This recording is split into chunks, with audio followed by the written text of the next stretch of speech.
பற்றுனா கண்டிப்பா கவர்ந்து இழுக்கலாம். இன்னைக்கு வள்ளலார உலகமே தேடிக்கொண்டுதான் இருக்கு.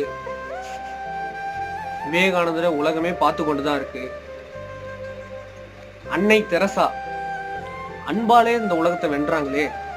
இன்னைக்கு நம்ம பக்கத்து நாட்டுக்கு போனோம், இல்ல மலேசியா போனோம், சிங்கப்பூர் போனோம்னா நம்மளுக்கு பாஸ்போர்ட் வேணுங்க, காசு வேணும், பணம் வேணும்.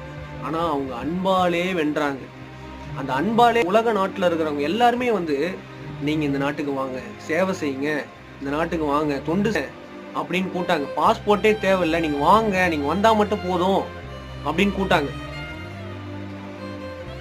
இதெல்லாம் நடந்த வரலாறுங்க. இதெல்லாம் நீங்க சிந்திச்சு பார்க்கணும். அப்ப அவங்க கவர்ந்து இழுத்தாங்க. ஏன்? எதை கொண்டு? அன்பை கொண்டு, தயவை கொண்டு, கருணையை கொண்டு, இரக்கத்தை கொண்டு. அதுதான் இல்லையே நம்ம